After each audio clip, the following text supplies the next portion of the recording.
Hello everybody, Ben Rogers here, the Raptors Digest, reacting to the Toronto Raptors 121-107 win against the Los Angeles Lakers. This game was an absolutely dominant performance for the Raptors, and we're just going to get straight into it. And the first guy that we have to talk about, the man of the night, Serge Ibaka. This guy has turned it on to a completely new stratosphere this season. I don't know if it's the rotating starting lineup and Ibaka and Jonas. It seems like every podcast we're talking about how well that works. Both guys had a great game tonight, but Serge was the star. 34 points for Serge Ibaka, 10 rebounds on 15 of 17 shooting. That's ridiculous efficiency, and this is how we wanted Serge Ibaka to play. It seems like we've been calling for it every time. Every night, every podcast, listeners, they hear us saying, we don't want Serge Ibaka camped out on the three-point line. And in today's league, a power forward is going to have to spend most of their time spacing the floor, and that's fair. That's what we had to run last season as we were starting Serge and Jonas together. But Serge Ibaka is most effective when he's going to the rim, when he's playing inside, when he's shooting, his mid-range jump shots even. I don't care if he's a decent shooter, just not from the three-point line. And tonight, he was getting dunk after dunk after dunk. When he had the smaller guys on him, he was hitting that little post fade, those quick little hooks, bodying him down low. Serge Ibaka is a center in today's NBA, and now that he's finally getting played at the right position, we're seeing why he got the big contract. Masai saw this talent in Serge Ibaka, and it's what he's shown, particularly of 3 or 4 years ago. Maybe never to this level, as this might be his best season of his career. Maybe not on the defensive end, but certainly on the offensive end. And I'm extremely happy with the way the guy's playing. Obviously, he's not going to drop 34 points every night, but if he can continue and sustain the way he's been playing this whole beginning of the year, the Raptors are even more dominant and dangerous than we even expected coming into the season. So hopefully he'll keep up. I'm super happy with Serge Ibaka. The man is playing like a beast out there. Ever since he became a YouTuber, How Hungry Are You? He's taken over. Definitely recommend checking out his YouTube videos. But Kyle Lowry, the second guy where we have to talk about, it seems like he's always having great nights this season as well. 21 points and 15 assists from Kyle Lowry, 6 rebounds, 3 threes, 8 of 19 shooting. Classic Kyle Lowry 2018-2019 performance. Kyle has always been phenomenal at setting teammates up, putting people in the right places, but this year he's taken to a complete another level, putting him in the upper echelon, the top tier of playmakers in the NBA. He's always been a phenomenal scorer, defender, charge taker, all that cool stuff. But now his just basketball IQ has seemed to increase even further, which is, something that he already had in his toolkit, but now it's so refined. We see these games, he's had 5 15-assist games in his career, and 2 of them have been in the past week. Kyle Lowry is taking his game to a whole nother level this season, and I know there was skepticism, especially during the preseason, because his preseason really wasn't that great. But if he could compete, if he could play well without DeMar DeRozan, and as their best friends, and they have so much chemistry, all that stuff, it's been talked about endless over the summer. But he's showing that he's coming to play this season, whether it be scoring, passing the ball, setting teammates up. Really happy with how Kyle's playing. We talk about him every night. Listen to every podcast if you want to hear us rave about Kyle Lowry more. But the guy that I found we've been kind of sleeping on the pod, and Raptors fans, who's sneakily having a phenomenal season, is Pascal Siakam. Pascal, I had very high expectations for him coming to the season. The first couple games, his box scores aren't popping off the page at you. You read his numbers and you're not getting freaked out, like 20 points, triple doubles or whatnot, but he is sneakily having a phenomenal season this year, taking the reign as the full-time starting power forward. 16 points, 13 rebounds tonight, 3 assists. His ball handling, his creation, had a nasty spin on JaVale McGee, and the past few games he's starting to creep into those scary box score numbers. Pascal Siakam, we were saying it all last season, and to even a greater extent this year. It seems like every time he steps on the floor, he looks better. Like, that's, whether he has a big night scoring or not, but he looks more and more comfortable every time he plays. And now that he's gotten in the starting lineup, I think that might have been an adjustment for him the first few games playing against NBA starters on a nightly basis, as obviously he was an integral member of the bench mob last year, and maybe it took a few games for him to get adjusted to the more talented players he's playing against, but the past few games, especially tonight, we're really seeing the energy he's bringing to that starting lineup translate into points, translate into buckets. He's looking more and more comfortable. I'm a full belief this guy could legitimately be in contention for most improved player. Could be in contention for maybe not an all-star this season, but really become a name that people recognize throughout the league. Pascal Siakam has so much talent. He's so athletic. And as his jump shot improves, he can really do everything on a basketball court. He can score, he can pass, he can dribble. We all know how ridiculous of a defender he is. I'm impressed with our whole team. Honestly, I think I'm speaking in circles about everyone, but there's no one that's really been extremely discouraging out of our top guys. Maybe CJ Miles he's definitely been super inconsistent, but the way everybody's playing, this team is ridiculous.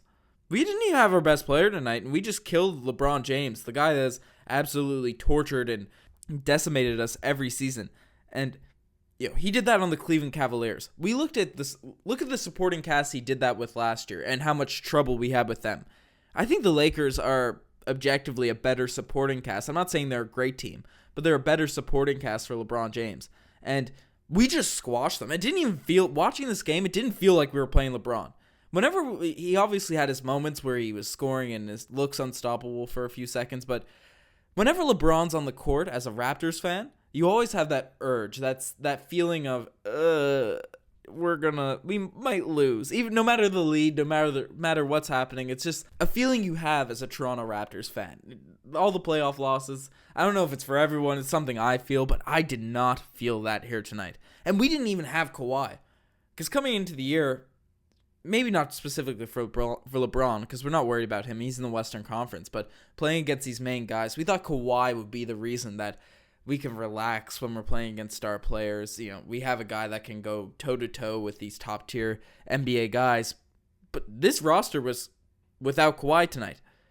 We had basically the same team we had last year without DeMar DeRozan playing. DeMar DeRozan replaced with Danny Green, who also had a great game. But all around, this squad is looking super nice. I'm so impressed. I just mentioned Danny Green. 5 threes for Danny Green tonight, and shout out to that man. It feels so good to have a consistent 3-point shooter on our team. A consistent 3-and-D player. Because Lowry's a very consistent 3-point shooter, and Fred has been as well, but we've never had that consistent wing player that hits the threes. I think I've mentioned this on every second podcast, but I got to keep giving this man credit. Makes me so happy. It's so satisfying to have a player that when he shoots it, I feel like it's going to go in. So shout out to Danny Green on that front. The opposite of that player is CJ Miles. Had a good game against the Phoenix Suns. Fine. Really didn't have it here tonight. 0 for 6 from the field, 0 for 4 from the 3-point line. Had a lot of open ones he missed. I'd like for CJ to really... I was rooting for him tonight because he had that big game against the Suns where he hit 3 threes down the stretch, which was, a huge boost for us. But tonight, you want to see him get consistent, get his rhythm back throughout the year. Didn't have it here tonight. I really want to see him go on a 3, 4, 5 game stretch where he doesn't have to hit 5, 6 threes, but hit 1 or 2 where he's looking confident. And we just gotta hope that he picks it up, or else he's gonna follow the rotation. CJ Miles is going to be, in my opinion, I know Riker argues that Norman Powell and DeLon Wright and Fred can't be on the court together, but I'd rather 3 of them be our backup wing guys. Obviously, Fred's on a wing, he's a point, but DeLon and Norm take the backup wings when Kawhi comes back and OG moves back to the bench, because if he can't hit a 3 on a consistent basis, he doesn't really do too much else out there. Like, he's not bad. He's not a bad defender. You obviously don't want him guarding Kevin Love in the playoffs. Old gripes, we don't bring that up, but if he's not shooting threes, that's the reason he's on the court. If he can't hit that, he's a liability. So hopefully he can get it going, because he could be a valuable player. Having another guy, I just raved about the value of Danny Green. If we could have a guy like CJ hitting shots, that would only make this team more scary. DeLon Wright, the man had a few injuries at the beginning of the year. He's been in and out of the lineup. Really looked comfortable tonight. His defense looked like it was back to primetime DeLon Wright form. He was driving to the rim. He had a nice putback dunk. I'm really happy to see DeLon get back in the groove of things, get back in the swing, and there's questions about will he be in the rotation as Norman Powell. Not the greatest night tonight, but he's been playing well as of late. DeLon's too good of a player to not be in the rotation. I think you can make an argument, especially at the beginning of the season, how he could be a possible starter over Danny Green, but Danny Green has been exceeding expectations, and he had pretty high ones coming in. But DeLon Wright's a phenomenal player. He's going to stay in the rotation, and as he overcomes this injury, he'll be good.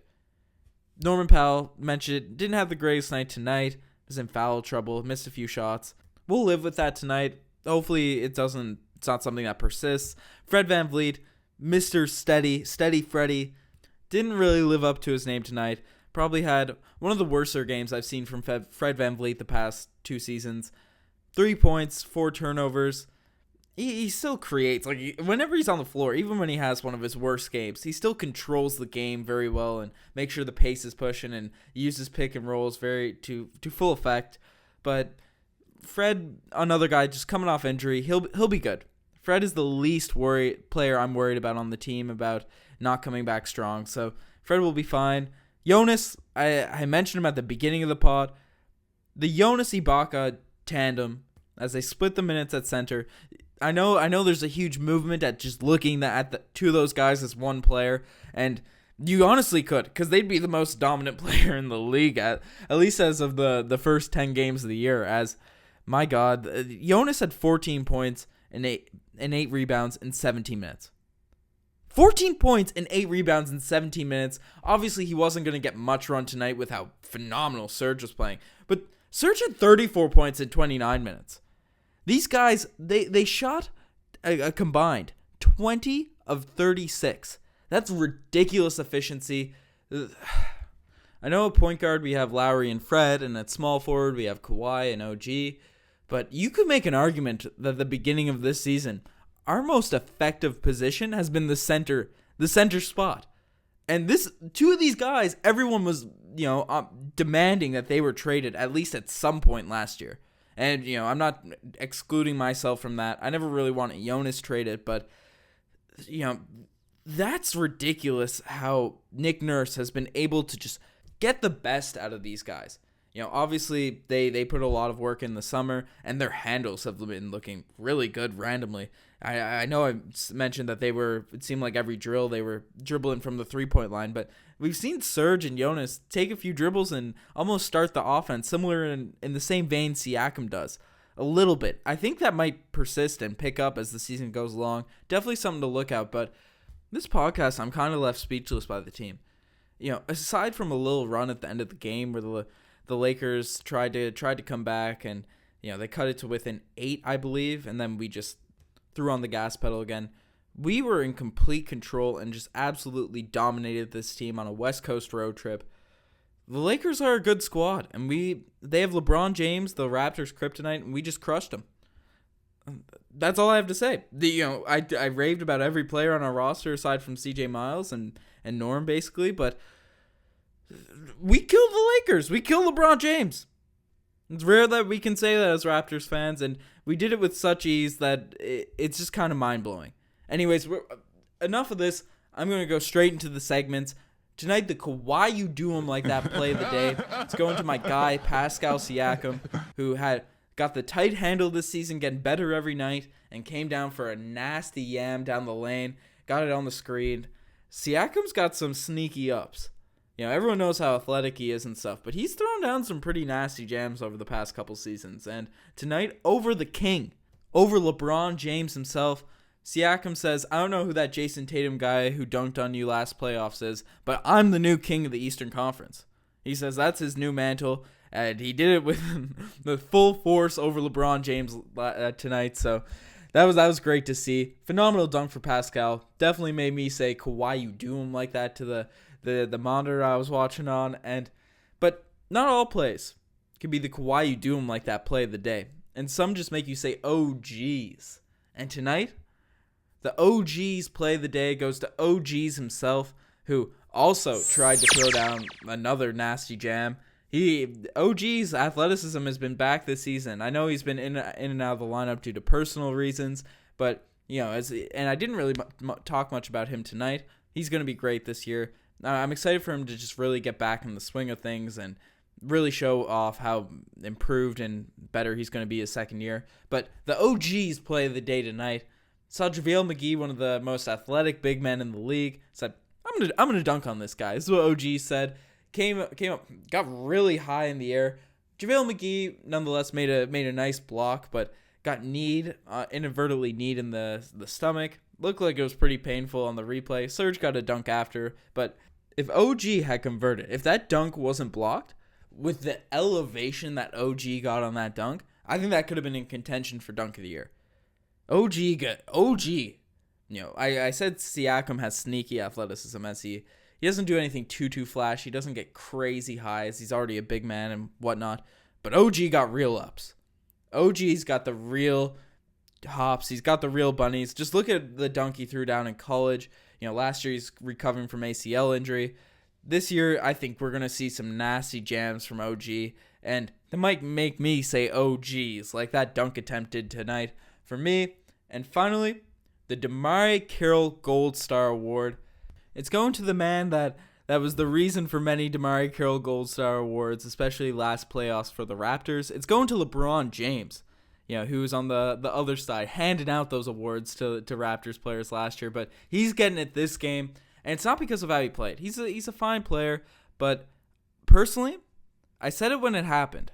I don't know if I mentioned on this podcast, because obviously we're a Raptors pod, but I really don't see why he went to LA. I know off the court reasons, probably a perfect fit and whatnot, and maybe that was the main overarching influence, but he's in the Western Conference now. He can't get any easy wins as he gets older. He's playing with a bunch of young guys that really haven't proven much. I know the league, as soon as LeBron went to the Lakers, everyone wanted to say Brandon Ingram's going to be a superstar. I think he's a good player, but I don't see how he's LeBron's new Scottie Pippen or something like that. I was baffled by that when the media started saying that about Brandon Ingram. He really hasn't proven that much in the league. I know he can kind of score the ball, but personally, and this is a question I genuinely want to throw out to you guys, the listeners, and I wish Riker was here so we could debate it, but who would you rather have? Pascal Siakam or Brandon Ingram? Who would you rather have, OG Anunoby or Brandon Ingram? Who would you rather have? Even Fred VanVleet. I think you can make an argument for why you'd want him over Brandon Ingram. I know Ingram's a decent scorer, and everyone says he's the next Kevin Durant, and maybe he'll prove me wrong or something like that, but the young talent on the Lakers, I think, is grossly overhyped. I know a few of our young guys are older, except for OG, but I think you can make a legitimate argument for why our young guys are better than the Lakers' young guys, despite them being top picks and Masai Ujiri scraping our guys from the D-League undrafted late first round.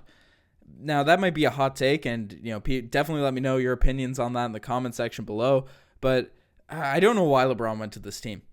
Like, basketball-wise, personally, I don't see why it makes much sense. They don't have shooters. Their young guys aren't superstars. And he could have went to, obviously, we made the video over the summer about our recruitment video for the Raptors, and obviously he should have came with us, and then he would have got to play alongside Kawhi as well. That might have been a stretch, especially at the time when we were looking pretty shaky at the beginning of last offseason, but I'm surprised. I was horrified he was going to go to the Sixers. And because the Sixers, I know they're struggling right now, but imagine a team of Ben Simmons, LeBron James, Joel Embiid, Markelle Fultz, if he can ever put it together, Covington, Saric. That could be that would have been a nasty team in the Eastern Conference as well. That was just, I don't know. Watching him play, it really doesn't look like he has much support, and it looks like he really needs it as he gets older. He's still probably the best player in the NBA, maybe behind Kawhi Leonard, but as the Homer fan I am. But I don't think this was the right move for his career, but let me know in the comment section if you agree with that. Just wanted to get that point out. I don't get to talk about the Lakers that much on this podcast, as we're the Raptors, or we're Raptors Digest, and we don't play the Lakers that often. So let me know about this game, LeBron, Kawhi, if you're sad about him resting this game. Personally, as I said the last time he rested, get this guy healthy. He tweaked his foot last game. Let's not risk anything. Let's not get him worried about playing injured. Just keep it chill. We won this game handily, and we're going to have a big game against the Utah Jazz. Anyways, check out the Instagram, the Twitter, all that cool stuff. Really love the support you guys are showing on the Instagram as we've revamped that. So definitely, if you're listening this far, follow that. yeah, Raptors are beasts. Raptors are the squad. Anyways, cheers.